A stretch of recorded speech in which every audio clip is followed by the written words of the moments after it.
राधे कृष्ण राधे कृष्ण। वासनाओं के क्षय का उपाय और ब्रह्म चिंतन के अभ्यास का निरूपण। श्री सरस्वती जी ने कहा, लीले, यद्यपि स्वप्न अवस्था में स्वप्न के शरीर का अनुभव होता है, फिर भी वह स्वप्न है। ऐसा ज्ञान होने से जैसे स्वप्न शरीर वास्तविक नहीं रहता, मिथ्या हो जाता है, उसी तरह यद्यपि स्थूल शरीर का पहले अनुभव होता है, फिर भी इसे स्वप्नवत मान लेने पर वासनाओं का क्षय होने से यह भी असत ही हो जाता है। जैसे स्वप्न के ज्ञान से स्वप्न अवस्था का शरीर शांत हो जाता है, उसी प्रकार जागृत अवस्था के शरीर को भी स्वप्नवत समझ लेने पर वासनाओं के क्षीण होने से यह शांत हो जाता है। जैसे स्वप्न शरीर का और मनोरथ कल्पित कल्पना में शरीर का अंत होने पर इस जागृत शरीर का भान होता है, उसी प्रकार जगत भावना का अंत होने पर आतिवाहिक शरीर का उदय होता ही है। जैसे स्वप्न अवस्था के वासना बीज से रहित होने पर सुषुप्ति अवस्था उदित होती है, उसी तरह जागृत अवस्था भी जब वासना बीज से रहित हो जाती है तब जीवन मुक्ति की प्राप्ति होती है, जिसमें वासनाएं सुप्त अथवा विलीन हो जाती है। उस प्रकार निद्रा का नाम सुषुप्ति है। जिस अवस्था में वासनाओं का सर्वथा क्षय हो जाता है उसे तुरिया कहते हैं। जागृत अवस्था में भी परम पद का अनुभव होने पर वासनाओं का समूल नाश हो जाने के कारण तुरिया अवस्था होती है। जीवित पुरुषों के जीवन की वह अवस्था जिसमें वासनाओं का सर्वथा क्षय हो जाता है जीवन मुक्ति कहलाती है। अज्ञानी बद्ध जीव इसका अनुभव नहीं कर पाते। लीले, जब पूर्ण अभ्यास करने से तुम्हारा यह अहम भाव शांत हो जाएगा, तब तुम्हारी स्वाभाविक चैतन्य रूपता, जो इस दृश्य प्रपंच की चरम अवधिभूत है, उदित एवं विकसित हो जाएगी। जब आतिवाहिकता शरीर की सूक्ष्मता का ज्ञान सदा के लिए स्थायी हो जाएगा, तब तुम संकल्प दोष से रहित पावन लोकों का साक्षात्कार कर सकोगे। अतः सती साध्वी लीले, तुम वासना को क्षीण करने का प्रयत्न करो। जब तुम्हारी वासना शून्य स्थिति अत्यंत दृढ़ हो जाएगी, तब तुम जीवन मुक्त हो जाओगे। जब तक तुम्हारे यह शीतल ज्ञान रूपी चंद्रमा पूर्णता को नहीं प्राप्त हो जाता, तब तक तुम इस शरीर को यहीं स्थापित करके लोकांतरों के दर्शन करो।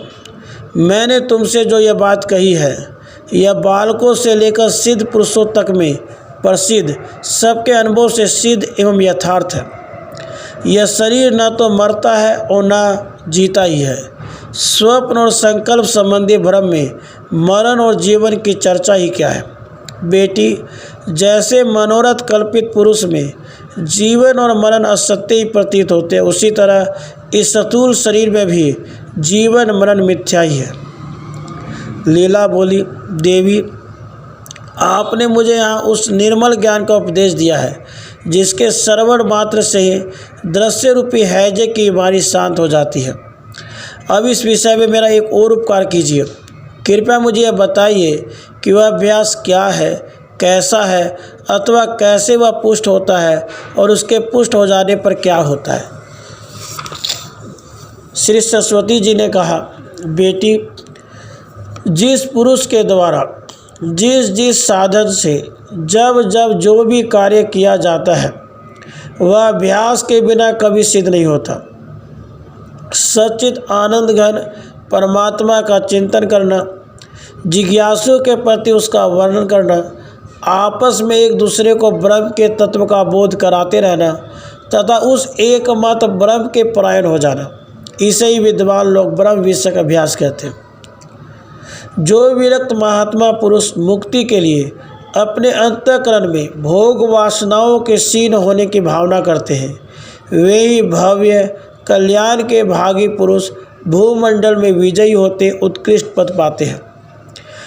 जिनकी बुद्धि उदारता, परिग्रह, त्याग रूपी सौंदर्य और वैराग्य के रस से रंचित हो, आनंद का संपादन करने वाली है, वे ही उत्तम अभ्यासी कहे जाते हैं।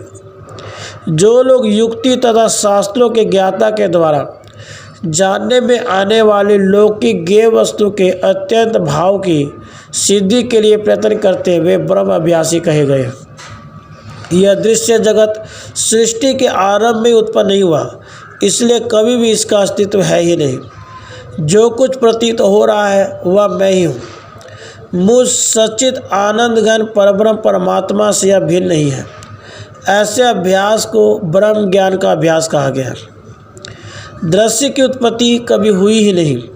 इस बोध से राग द्वेष आदि का क्षय हो जाने पर ब्रह्म चिंतन के बल से उत्पन्न हुई जो परमात्मा रति है, वह ब्रह्म अभ्यास है।